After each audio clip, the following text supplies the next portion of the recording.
Mike Bohn here with Michael Chandler. And Mike, I think this is the first time we've had the chance to speak to you since the fight with Paddy Pimblett, right? How are you doing?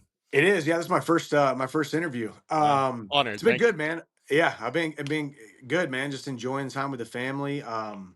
Kicking back, relaxing. The weather's breaking here in Nashville, so it's pool season. It's sports seasons for my sons, and we're pouring into them and having a good time. Yeah, man. I mean, before we kind of get into the fight, you always look at like the positive, right, and the good things you can take away. And I thought the moment you had with Hop backstage, and just teaching him about that moment, like, is almost getting to share something like that more significant than a victory in some ways, or more significant than having that work out perfectly the way you wanted it to. Yeah, I mean, obviously, you always want to win, and I, Mhm. I train to win. I live a champion lifestyle to win. I do everything right to win. But when it doesn't work out that way, I mean, you can't sit around and cry over spilt milk. To show your son um, how you respond, how a man responds in those kind of scenarios is it's life changing, it's life altering, it's a really cool moment that I feel blessed to be able to share with my son. Does the scar, did the scar hurt? Did the sutures hurt? Did the stitches hurt? Did my pride, my ego hurt? Did I shed some tears? Was it sad? Absolutely, but Mhm. it's a metaphor for life, and what he was able to see, what he was able to kind of live through and watch daddy live through was a painful moment, but every man falls, but every young man gets back up. Yeah, and it's a great lesson from the personal side. I guess from the competitive side, when you look at that night, what do you feel didn't go your way? Oh man, I just didn't I feel like I couldn't get my rhythm. I couldn't get my range. Obviously Patty's long. Patty fights long. He fights with his chin way up in the air and he's pretty far away from you. Throws a lot of kicks to keep the distance. And I felt like I was just kind of getting settled in and obviously took the knee to the face and then got taken down and that was the end of it. So, yeah, it's one of those deals where you learn. Hats off to Patty. He had a great game plan. Went out there and got the win. Yeah, and I would never try to set you up to like make excuses or anything, but I know that fight did come pretty quick after the MSG fight, and I don't know if you want to address this, but I'm sure you saw those comments from Jared Gordon, your teammate, who was kind of saying in the gym like you didn't see him maybe fully yourself or things like that. What can you, I guess, address on that side of things? Yeah, the decision to take the fight pretty early was my decision and my decision alone, right? Mhm. There's no, the UFC gives you the option. My wife can advise me, my mentors can advise me, my management can advise me. But it's so that decision rests solely on my shoulders and how I felt, and why I thought taking the fight that quick made a lot of sense. Obviously I was coming off of a knee injury that I needed to get some rehab on and some physical therapy and all that stuff, and it started feeling better. And I'm the kind of guy where I'd rather just go and then sit around and wait. Mhm. Maybe that was the wrong decision, but I was moving around well in the training camp. It wasn't a perfect training camp, that's for dang sure.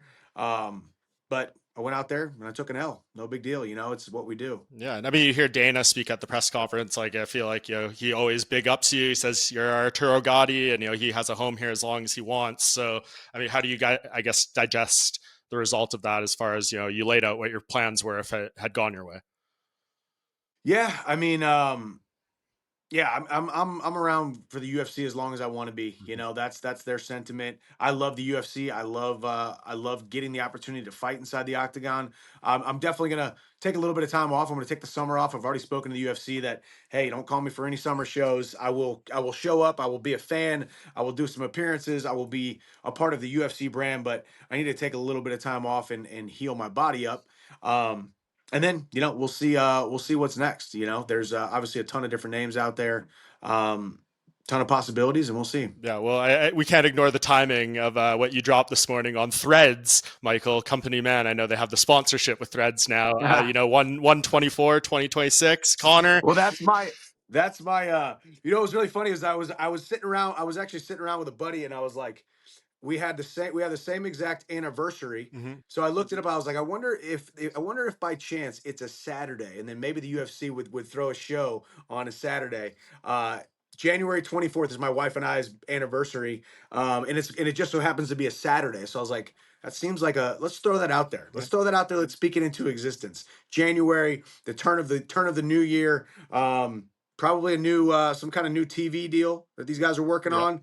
I don't know if you got some inside information, but I'm sure they're working on something. Yeah, I mean, I think I know kind of what everyone else is. Could be staying with ESPN for the pay per views. Could be, selling some of the events elsewhere on Netflix and Amazon, whatever it may be. But hopefully, we hear news on that soon. But yeah, if you need a big fight to start off, whatever. I mean, what could it be? I mean, I don't know. What's your gauge on Conor? I mean, I know we've been talking about this for years. Does he?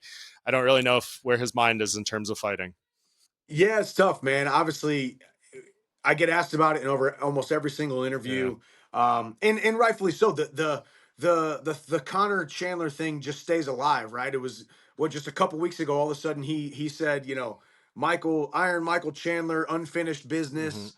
Um, so it's not just the fact that we had the contract, that we were supposed to fight in June. We did the Ultimate Fighter. We have to finish the Ultimate Fighter. It's just like staying alive. So it's one of those deals where obviously I'm not losing sleep at night trying to get the Connor fight, wanting to get the Connor fight. If me and Connor are supposed to fight and he's supposed to come back, it's going to happen, and I don't need to force it. Hmm. With that being said, if I'm a betting man, I'm not sure if he comes back. Do I want to fight him? Do I want to finish the Ultimate Fighter 31? Absolutely. So we'll see, man. All I know is I'm gonna enjoy my family over the summertime, work on some big time business that I've been working on for the last couple weeks since the fight, and see how this whole thing unfolds. Yeah. Would you? Is like January when you would fight next, or do you think you could get one in before then? I could get one in before that. I think. I told Hunter the other day, definitely not the summer, but I would definitely think about the fall. I don't want to fight at Madison I Square was Garden again. I've just already gonna done say that freaking four times. So probably not November. So maybe October. December. Problem is October. They're usually like Yeah, overseas, Abu and then it's Dhabi. like December in December in Mhm. Vegas. So you never know. We'll see. But if there's if that Connor fight is out there and that needs to happen in January, that makes a lot of sense. So we'll see. Yeah, and just a couple more things I wanted to ask you about. Obviously, since that fight, lightweight division has been turned on its head. Islam Makhachev vacated. He's going to welterweight. We have a title fight pretty much a month away exactly right now for the vacant belt between Ilya Topuria and Charles Oliveira. I guess, are you surprised this is the way everything played out, from Islam not keeping the belt and it being like an interim or something to the fight we ultimately got for the vacant title?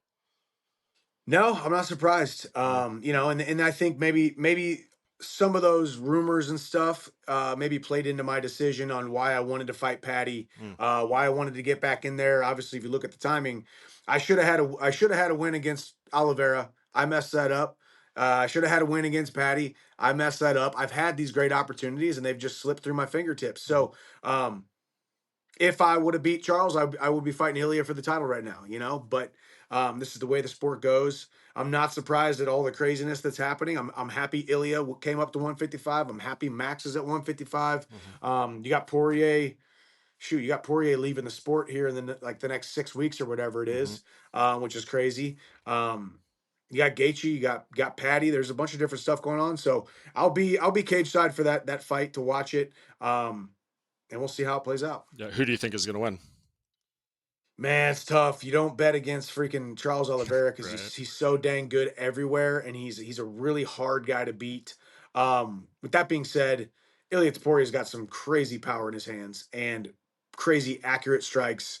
So it'll be very interesting to see how that fight goes. You gotta you gotta think that the striking department it leans toward Ilya. But Charles is tough everywhere, man. Obviously, fighting Yeah. him twice, I know. Yeah. You've fought at welterweight before. Can Islam win the title there?